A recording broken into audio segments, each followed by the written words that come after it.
আসসালামু আলাইকুম everyone, welcome back to my channel Tahmina's cooking recipes. আজকে আমি আপনাদেরকে রমজানের স্পেশাল উপলক্ষে ঠান্ডা ঠান্ডা সাবুদানা আর কিছু ফ্রুটস দিয়ে অসম্ভব মজাদার একটি ডেজার্ট তৈরি করে দেখাবো, যেটা তৈরি করতে পারবেন অনেক সহজে। আর রমজান মাসে এই গরমের সময় ডেজার্টটা খেতে খুবই ভালো লাগে। খুবই অল্প সময়ের মধ্যে এই ডেজার্টটা তৈরি করে নেওয়া যায়। ইফতারের সময় ঠান্ডা ঠান্ডা এই ডেজার্ট খেলে দেখবেন মন প্রাণ দুটোই জড়িয়ে যায়। হাতের কাছে থাকা অল্প কিছু উপকরণ দিয়ে খুবই সহজে এই ডেজার্টটি বানিয়ে নিতে পারবেন। তো আশা করছি আমার আজকের রেসিপিটি আপনাদের কাছে ভালো লাগবে। ভালো লাগলে আমার ভিডিওটিকে একটি লাইক দিবেন, ফ্রেন্ডস এবং ফ্যামিলির সাথে ভিডিওটি শেয়ার করবেন। আর তার পাশাপাশি যদি আমার চ্যানেলে নতুন হয়ে থাকেন তাহলে প্লিজ আমার চ্যানেলটিকে সাবস্ক্রাইব করে পাশে থাকা বেল আইকনটি বাজিয়ে রাখুন। তো চলুন তাহলে চলে যাই মূল রেসিপিতে। প্রথমে একটা প্যানে নিয়ে নিয়েছি 1 লিটার ফুল ক্রিম তরল লিকুইড দুধ। ডেজার্টের টেস্টটা বাড়ানোর জন্য আমি এখানে দিয়ে দিয়েছি হাফ কাপ পরিমাণ গুঁড়া দুধ। গুঁড়া দুধটা দিলে তরল দুধটা অনেক ঘন হবে আর ডেজার্টটা খেতে আরও বেশি মজা লাগবে। এরপর দিয়ে দিয়েছি হাফ কাপ পরিমাণ চিনি। এই হাফ কাপ চিনিটা কিন্তু একদম পারফেক্ট আছে, তবে আপনারা মিষ্টিটা একটু কম খেতে চাইলে 1/3 কাপ চিনি দিতে পারেন, আবার মিষ্টিটা একটু বেশি খেতে চাইলে চিনিটা একটু বাড়িয়ে দিতে পারেন। গুঁড়া দুধ আর চিনিটা খুব ভালোভাবে নেড়েচেড়ে মিশিয়ে নিব। খুব ভালোভাবে মিশিয়ে নিয়েছি। এবার দুধটাকে আমি 5 মিনিটের মতো জাল করে নিব। এক্সট্রা ফ্লেভার বাড়ানোর জন্য আপনারা এখানে ভ্যানিলা এসেন্স অথবা এলাচের গুঁড়াটা দিতে পারেন, তবে আমার কাছে ফ্রুটসের ফ্লেভারটাই বেশি ভালো লাগে, তাই আমি আজকে এখানে কোনো ধরনের ফ্লেভার অ্যাড করব না। তো দুধটাকে 5 মিনিটের মতো জাল করে নিয়েছি। এখন আমি একটা বাটিতে 1/3 কাপ পরিমাণ নর্মাল টেম্পারেচারে পানি নিয়েছি। এখন এই পানির মধ্যে 1 টেবিল চামচ পরিমাণ কর্নফ্লাওয়ার দিয়ে দিচ্ছি।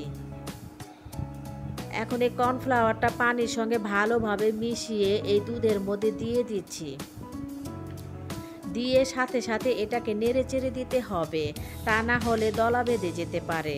এখানে আপনারা কর্নফ্লাওয়ার পরিবর্তে কাস্টার্ড পাউডারও দিতে পারেন, আবার স্কিপও করতে পারেন।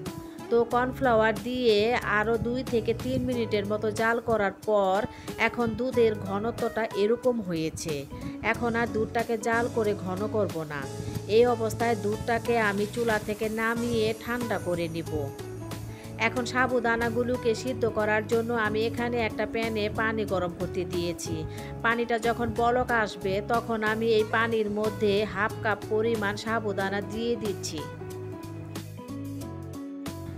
সাবুদানাগুলো দেওয়ার পর ভালোভাবে নেড়েচেড়ে দিতে হবে, তা না হলে সাবুদানাগুলো জমাট বেঁধে যাবে। চুলার হিটটাকে মিডিয়ামে রেখে আমি সাবুদানাগুলোকে সিদ্ধ করে নিব 10 থেকে 15 মিনিটের মতো। সময়টা একটু কম বেশি লাগতে পারে। সাবুদানাগুলো সিদ্ধ হয়েছে কিনা এটা বোঝার উপায় হচ্ছে জাল করতে করতে এক পর্যায়ে এই সাবুদানাগুলো কালারটা একটু চেঞ্জ হবে এবং একদমই স্বচ্ছ দেখাবে। তখনই বুঝে নিতে হবে সাবুদানাগুলো খুব ভালোভাবে সিদ্ধ হয়ে গিয়েছে। সিদ্ধ হওয়ার সাথে সাথে এই সাবুদানাগুলোকে একটা স্ট্রেনারে ঢেলে নিতে হবে এবং নর্মাল পানি দিয়ে এই সাবুদানাগুলোকে ধুয়ে নিতে হবে। এতে করে সাবুদানাগুলোর আঠালো ভাবটা থাকবে না এবং একটার সঙ্গে আরেকটা লেগেও যাবে না। তো আমি সাবুদানাগুলোকে ভালোভাবে ধুয়ে নিয়েছি। এরপর আগে থেকে যে দুধটা জাল করে রেখেছিলাম সেটা এখন একদম ঠান্ডা হয়ে গিয়েছে। এই দুধটা আমি একটা মিক্সিং বোলে ঢেলে নিচ্ছি।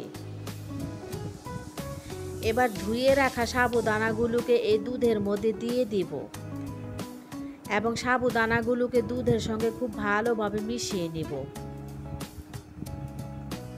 তো খুব ভালোভাবে মিশিয়ে নিয়েছি। এখন এর মধ্যে একটা একটা করে ফ্রুটস অ্যাড করব। প্রথমে দিয়ে দিচ্ছি আমি একটি আপেল। আমি আপেলগুলো এরকম ছোট ছোট কিউব করে কেটে নিয়েছি। এরপর দিয়েছি 1/4 কাপ পরিমাণ কালো আঙ্গুর। সাথে অ্যাড করে দিয়েছি 1/4 কাপ পরিমাণ সবুজ আঙ্গুর। এরপর 2টা কলা আমি মাঝখান দিয়ে কেটে এরকম ছোট ছোট টুকরো করে কেটে নিয়েছিলাম। আর এই ডেজার্টে সবচেয়ে বেশি মজা হয় কলা দিয়ে, তাই কলাটা কোনোভাবেই স্কিপ করা যাবে না। আর দিয়ে দিচ্ছি উপর দিয়ে বেদানা। ফ্রুটসটা আমি আমার পছন্দ মতো দিয়েছি, আপনারা আপনাদের পছন্দ মতো দিয়ে দিবেন। তবে চেষ্টা করবেন মিষ্টি জাতীয় ফলটা ব্যবহার করতে। এখানে পানি জাতীয় ফলটা ব্যবহার করবেন না, কারণ পানি জাতীয় ফল এই ডেজার্টে ব্যবহার করলে একদমই টেস্ট ভালো পাবেন না। সবশেষে এর উপরে দিয়ে দিচ্ছি চেরি। এটা দেখার সৌন্দর্যের জন্য দিয়ে দিচ্ছি, তবে এটা আপনারা স্কিপ করতে পারেন। এবারে সব কিছুকে আমি একটু মিক্সড করে নেব। এই ডেজার্টটা অবশ্যই ঠান্ডা ঠান্ডা খেতে হবে আর ঠান্ডা ঠান্ডা সার্ভ করতে হবে। আপনারা চাইলে এই ডেজার্টটা 2 থেকে 3 ঘন্টা আগে ফ্রিজে রেখে দিতে পারেন। খাওয়ার ঠিক আগ মুহূর্তে ফ্রিজ থেকে বের করে ঠান্ডা ঠান্ডা পরিবেশন করে নেবেন সাবুদানার এই মজাদার ডেজার্টটি। এখন আমি এর উপর দিয়ে কাঠবাদাম কুচি আর কাজু বাদাম কুচি দিয়ে দিচ্ছি। এখানে আপনারা অন্য আরও ড্রাই ফ্রুটস অ্যাড করে দিতে পারেন। অবশ্যই আপনারা আপনাদের পছন্দ মতো দিবেন। এই ডেজার্টটা যদি আপনারা বাসায় তৈরি করে না খান তাহলে বুঝতেই পারবেন না যে এই ডেজার্টটা খেতে কতটা টেস্টি হয়। সারাদিন রোজা রাখার পর যদি ইফতারে এরকম সাবুদানা ডেজার্টটি আপনারা খেতে পারেন তাহলে কিন্তু আপনাদের ক্লান্তি নিমিষে দূর হয়ে যাবে, মন প্রাণ কিন্তু নিমিষে জড়িয়ে যাবে। আশা করছি আমার আজকের রেসিপিটা আপনাদের কাছে ভালো লেগেছে। ভালো লাগলে আমার ভিডিওটিকে একটি লাইক দিবেন এবং আমার চ্যানেলটিকে সাবস্ক্রাইব করে পাশেই থাকবেন। আজকের মতো এখানে বিদায় নিচ্ছি। ভালো থাকবেন সবাই।